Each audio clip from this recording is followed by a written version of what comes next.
Hi guys, welcome to the APM mobile automation sessions. From this lecture we will start learning about APM, and let us just start with the fact that what actually APM is, right? So basically APM, it's an open source mobile automation tool. So what do we actually mean by the APM open source being available as an open source mobile automation tool? So basically this means is it is available freely over the internet, and you can just download it. It is free of cost, available over the internet, and we can directly use it. Download its server, download its client libraries, and we can start automating our end-to-end mobile applications. So we don't need to pay for any kind of features that it provides us. It is openly freely available over the internet, right? The next thing about AVM is that it is an cross-platform testing support tool. So basically what this means is using APM you can automate the native applications as well as the hybrid applications as well as the web applications over both the different platforms which are available, like the iOS or the Android. So basically there are other tools also present in the market, like there is this tool called Calabash, which is specifically aimed at automating the iOS applications. There are other frameworks available such as the Robotium, which only supports Android. But using APM, you can automate both of the platforms as well as the Firefox OS platform as well. You can automate that. So APM, it's basically a cross-platform supporting tool. It's a test supporting tool, right? I hope it is the meaning of cross-platform is clear to you.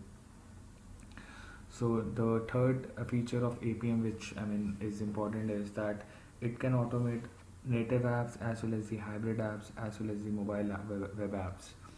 So basically native apps is something, for example, to share uh, the applications which are only specific to the gestures which the Android provides is native to the Android platform.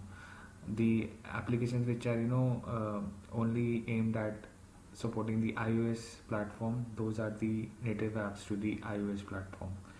So basically both of these applications, the applications which are built considering only a particular platform in mind, like the iOS or the Android, those are known as the native apps. So it would support the gestures, the features which the Android platform would only support.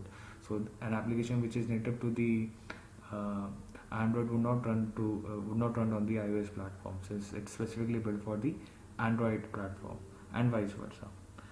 So hybrid apps are nothing but combination of both the native apps as well as the browser which gets opened inside the application. So sometimes we see some applications in which the browser gets opened in between the application, does some things, and we just go back to the native app.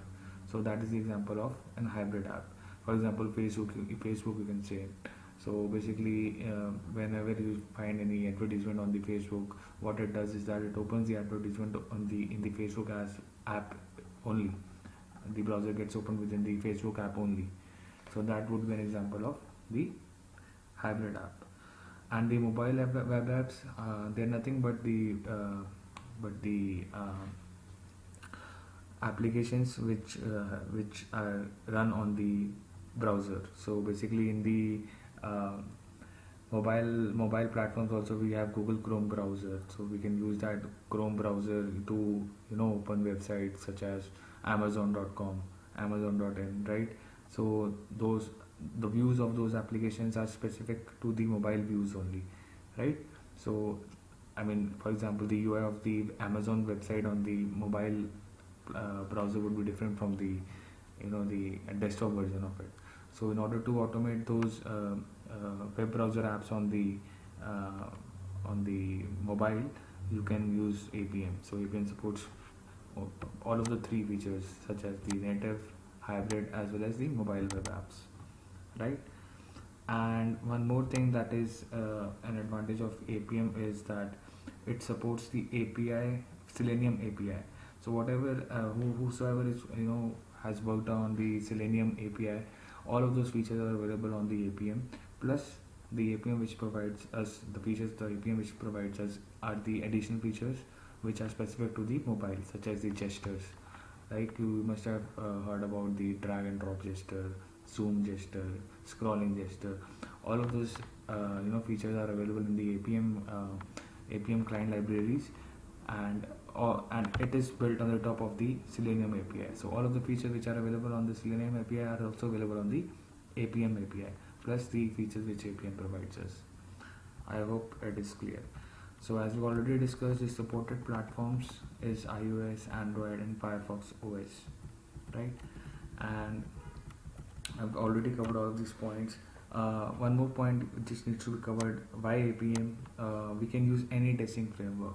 So there are basically multiple testing frameworks which are available over the internet, like the TestNG, the JUnit, the NUnit.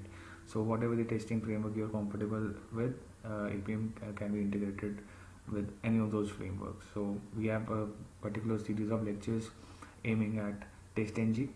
So you can just proceed with the lectures one by one, and when you reach to the TestNG level, you will understand what actually TestNG is, right? So basically TestNG has some more advantages over the other testing frameworks which are available, such as the JUnit, which we'll cover when we reach the TestNG lecture series, right? So you can write the code in any language supported by WebDriver. So basically there are 5 languages which are easily supported by the Selenium WebDriver, which is Java, it is JavaScript, Python, Ruby, and C Sharp, right? So any of the languages which are you comfortable with, you can just choose the language, and you can use APM with any of those languages.